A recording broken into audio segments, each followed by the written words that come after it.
Salam alaikum. Something new again this evening. After I had done the previous two lessons on the Ghazwat al-Khandaq, the Ghazwat al-Khaybar, do you remember? It was from the Sirah, which I don't ordinarily do anything from the Sirah. I prefer Tafsir Quran, al-Ma'ani, the meanings of the words, and Aqidah, and Asma al-Husna. The Sirah has not been something that I've ever really concentrated on, except the basics, like we all did. You know, the Battle of Badr, the Battle of Uhud, etc. But one of my followers requested that I do something, and I was taken aback by his request. I thought, I wonder why. That's a little bit unusual. But then the more I thought about it, I said, I'll do it. So I looked it up, and you could do this as well, but I'm able to sift through things. I'm so accustomed to researching for so many years that I can get the meat out of something, quickly. So he wanted me to do two characters of Jewish rabbi type scholars that existed at the time of Prophet Muhammad, who became Muslim. So here we go. I'm going to do the first one, the most famous one, or maybe they're both equally famous, but the first one will be Abdullah ibn Salam. And that wasn't his real name. So without further ado, let's get right into it.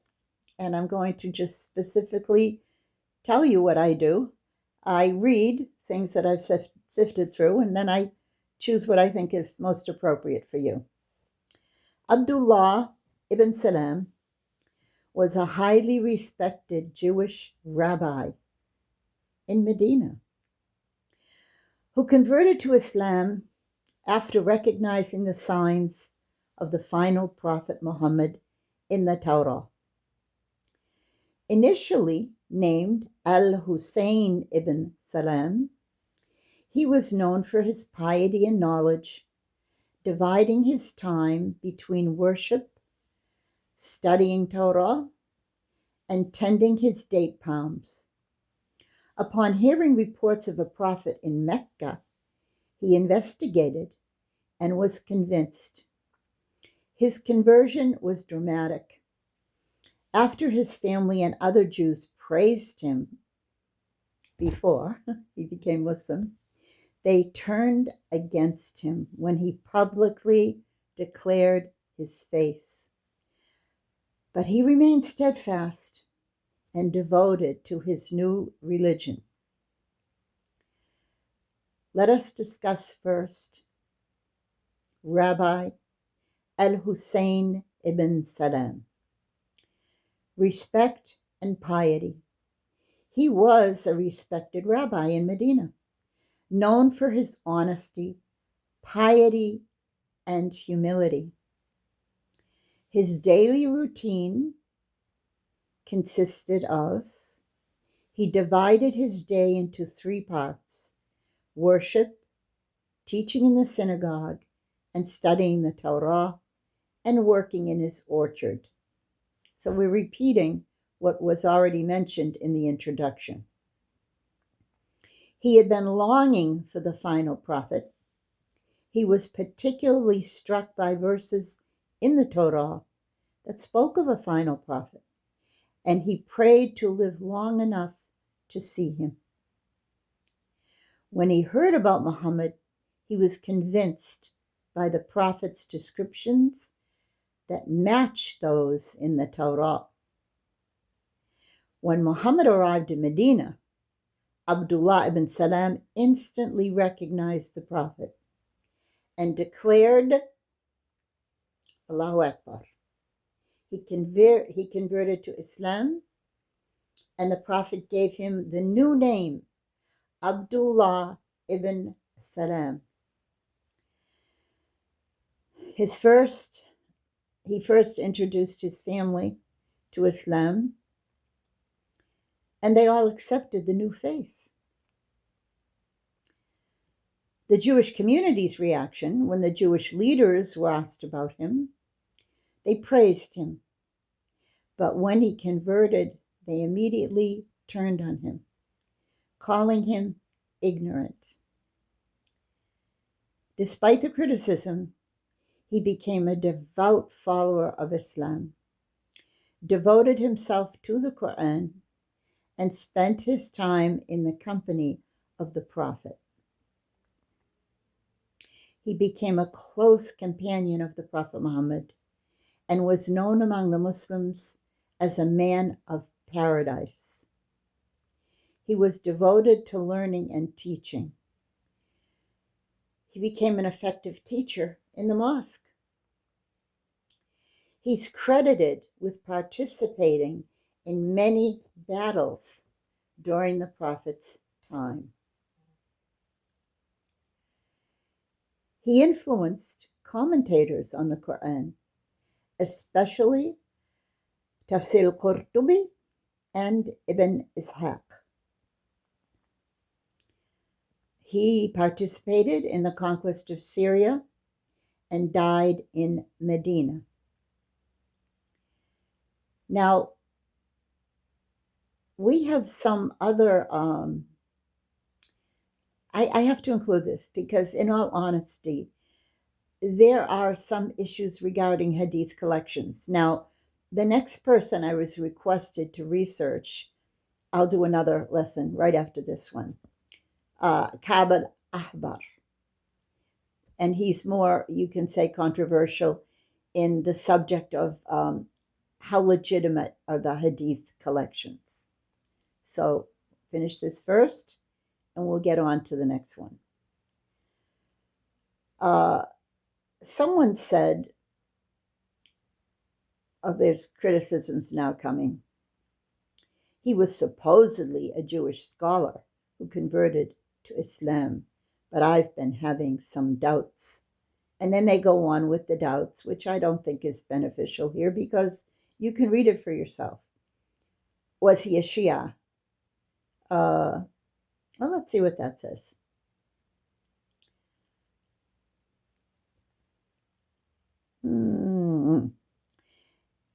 He has been reported in both Sunni and Shia traditions. He is accepted by both major branches of Islam. I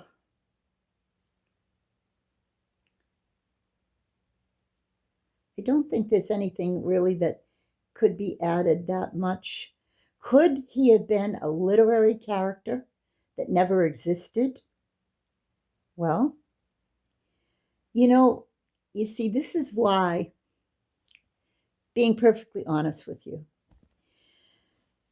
I prefer to stick to the Quran, the words of Allah actually, not the words of commentators, biographers, narrators. Who can actually ascertain if it's true or not? These are all human beings writing all of these things. And as you know, what gets published and saved and reported are usually the words of the victors. We have a saying in English, to the victor belongs the spoils. Well, what are spoils when you're dealing with the seerah of the Prophet Muhammad? We would like to believe the Hadith is legitimately verified by the chains of narration to be true. But these days now, many people are trying to discredit the Hadith and pointing up historical inaccuracies, etc.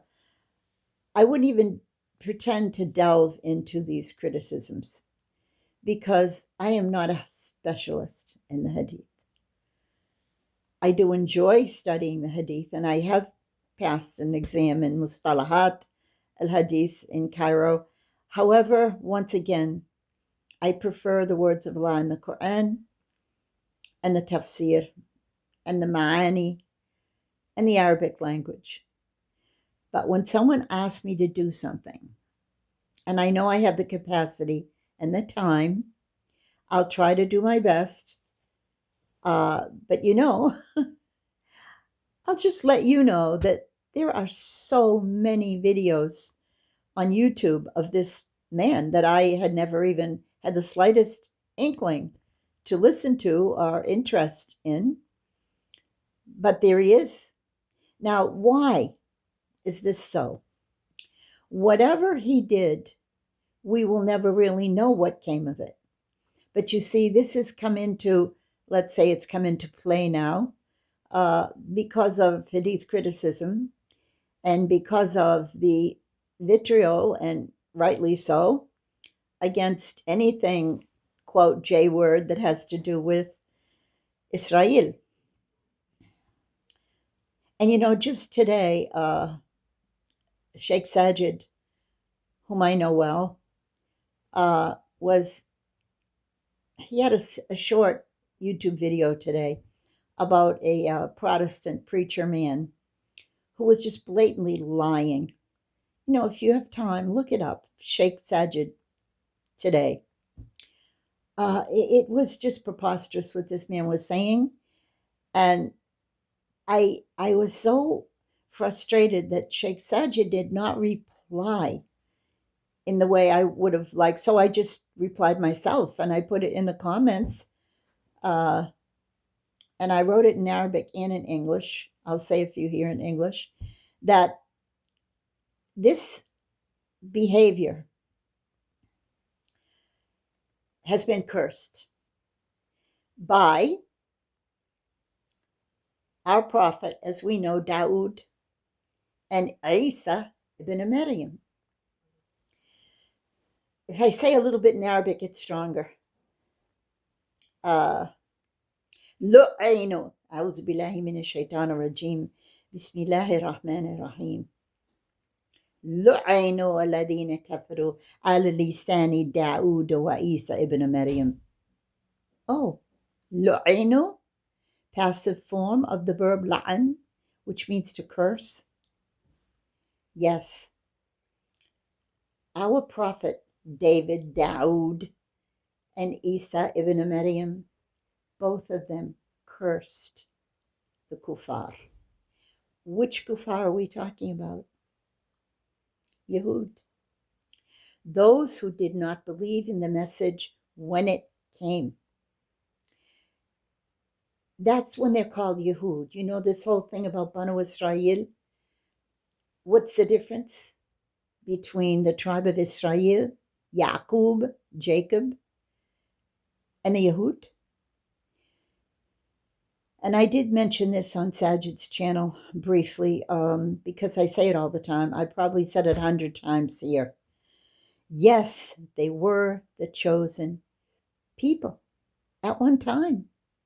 They were chosen to battle for monotheism.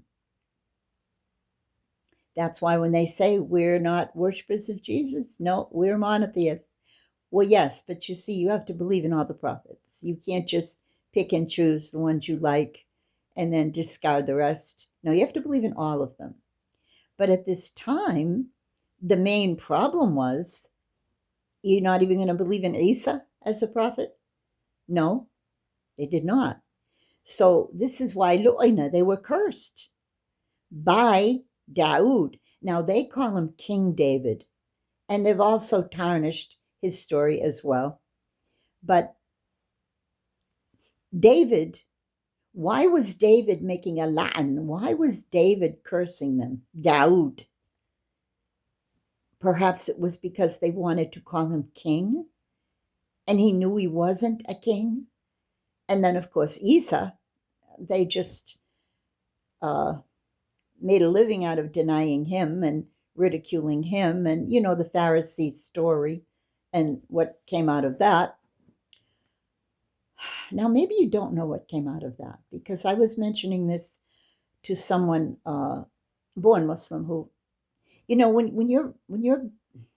we converts, reverts, we've been educated into the whole drama, theater regarding Jesus.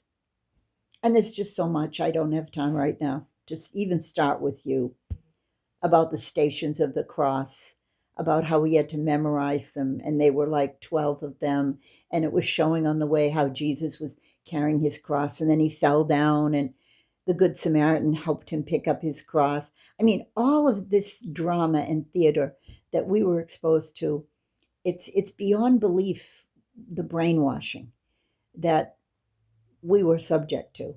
So we can't be blamed if we're a little bit jaded by some of the stories wherein the Quran is just so precise and it just hits you right in your heart, and it's the words of Allah. So I'm trying to do justice to the story so that you can imagine the story of Pontius Pilate. Now, this is not a Catholic lecture, it's just a story that was embedded in our minds year after year. Oh, let's say I was 8, 9 years, 10 years with the nuns. So this story, how do we know if it's true? We can't really know if it's true. We only know that in Al Imran, in the Quran, Isa is referring to his Hawariyin, Man Ansari ilallah, who's going to help me call the people to Allah? And the Hawariyun, who were the apostles, disciples, same meaning, said, we will help you. We are Muslim. They said that, and that's in the Quran. At supposed this exact time, and now we're jumping back into the Catholic Christian version, Jesus was very much distressed by the Yehud. You know, I don't use the J word. It's irrelevant because it doesn't have any precise meaning in any place and time other than a word that they've made up to be a smokescreen to encompass all of their agenda. The J word serves them, doesn't serve me, because it's nondescript as far as I'm concerned.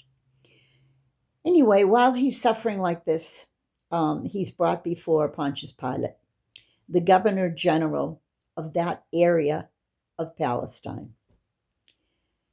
And the Pharisees are around saying to Pontius Pilate, the ruler, here he is. Here's the man that is trying to take your kingdom away from you. If he has his way, everyone's going to leave your rule and go follow him because he has a big following. So you ought to be afraid. And we're advising you to just get rid of him right now. Well, the story we heard as children in Catholic school was that Pontius Pilate felt something when he looked at Jesus, and his heart was moved. And he did not want to be responsible for giving a verdict to execute Jesus. Now, you see, this is a very pivotal point in the story of was he truly crucified and died on the cross. It's still a bit hazy in the way it was told to us. So Pontius Pilate, in the presence of Jesus, seeing Jesus, who was supposedly, they told us at that time, kind of beaten up in a bad state, he called on one of his servants to bring him a bowl and water. And there were even pictures of it in our religion book, you know, where the servant, Pontius Pilate, said, I wash my hands of this affair completely. And he's having the water poured on his hand. Take him away. Now, did that mean take him away and crucify him? Or did that just mean let him go? We don't know. You know, all of these stories, they're for the most part made up. So I can't really, I wouldn't dare say for certain, but they also told us at that exact point that even though Pontius Pilate said, I take no responsibility, I wash my hands of this whole thing, they tell us Jesus was crucified. They tell us he was crucified between two thieves. Now, that seems pretty straightforward, doesn't it? Simple enough. But they also told us, those nuns, not one or two, all of them, every single year I was in Catholic school, they said that perhaps another body was substituted for Jesus. Or perhaps he didn't die on the cross. Or perhaps he was whisked away. Now that I look back on it, I don't think those nuns really believed the story. They were brainwashed. I told you, they put them in the convent when they were, probably 15 years old. And that was the end. They were brides of Christ. There was no way out for them. So at this time, when we know about the covenant breaking, the constant covenant breaking, their nature is just to be deceitful and traitorous. It's in their nature. They're not going to change. So that's why this story of these two J-word rabbis, I'm finishing this one, Abdullah ibn Salam, we will say Salam alaikum, only Allah knows. And then I will close and go on to Ka'ab Ahbar, which is a little more unseemly. Just stay tuned for a minute. Assalamu alaikum.